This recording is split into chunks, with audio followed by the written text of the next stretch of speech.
Hey, welcome to Web3 Reviews. This is Zach. Thank you for being with us. Today is Wednesday, August 28th, and we are going to be talking about Songbird and Flare. Let's go. Remember that none of this is financial advice. So Dan Rocky gets on DeFi Divi, and he causes a stink in the Flare and Songbird community by saying that he doesn't think Songbird will be having F assets come out there first. There's a variety of reasons he said this, and it's his opinion. Now, Hugo set this straight on Twitter. F assets will come to Songbird first. Hugo has previously said that Songbird will always be more technically advanced than Flare due to the fact that all technologies will be released there first. Now, we've seen Scepter and Kinetic Market skip Songbird and go straight to Flare. It's made people a little bit uneasy about their platforms in general.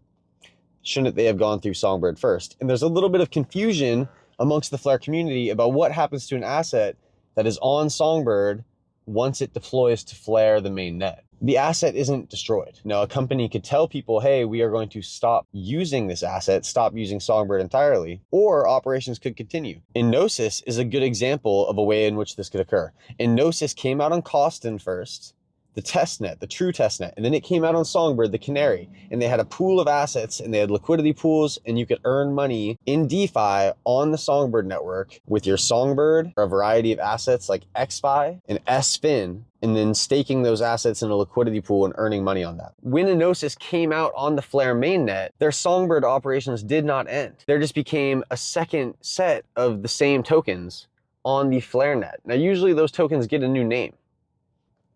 Let's say you have testnet on the Songbird network. When you go to recreate it on the Flare net, you might not want to confuse all the people who hold testnet. So you might call it F testnet.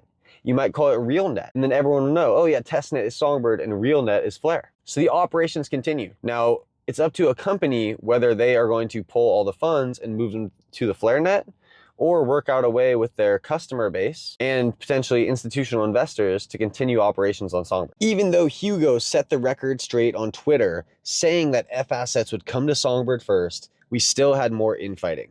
We had people saying, personally, I do not see a large set of users that will deploy on Songbird. Why? Because most new developments are bypassing Songbird and deploying straight onto Flare. And we also had somebody say, are we correct in understanding that after the testing, F assets will move over to Flare? Like I said, we have to look at Gnosis. You can still stake and earn SFin. And if you don't know about Songbird finance, you should look into it. We had Stahl Stallinson with this piece of Songbird art. To get down to it though, Rachel Renee put it out there. 1 billion to go and Songbird will be fully distributed. Only 1 billion left. It's almost done and there will be a small inflation each year. This little bird should fly soon. That kind of tells you all you need to know. Songbird is going to have 1/5 the supply of Flare, and it's almost fully distributed. We are so close to F assets, and they're going to come to Songbird first. And what happens with F assets after the initial deployment on Songbird ends and it goes to mainnet? Whether it continues on like a Gnosis or whether Songbird becomes some sort of tool for Flare and those F assets is unknown. But I truly believe that we are going to see Flare do well and Songbird do well. We can look at Kusama and Polkadot as an example. And Kusama did it times 350. There's nothing wrong with that. And it lives on today. Kusama is a Canary network that's living on. And funny enough, we've actually had talks with Polkadot for Flare to be integrated into their Oracle because it's better than Chainlink. Polkadot right now is apparently using Chainlink and they want to replace Chainlink's Oracle with Flare. I think that this is on par. We are going to see something really good happen here. And then scrolling down past Rachel Renee's post, we see that Dan Rocky is selling his NFTs. Apparently he was selling a few for 20K. He had a class, and apparently in the class, somebody said that he was telling people to sell Songbird on this news that F assets wouldn't come to Songbird. My opinion is here nor there. If I had 20K Flare to blow, I think I would put it onto Songbird. You know what I mean? If we looked at Songbird's market cap a second ago, 1 billion left. Hey, not a bad deal. Looking at this post by the Bird Watcher, more than just a testing ground for Flare networks, Songbird serves as a vital Canary network. Here's why it's crucial. Use case: Songbird allows developers to deploy and test new features, smart contracts, and decentralized applications under real-world conditions with actual economic stakes.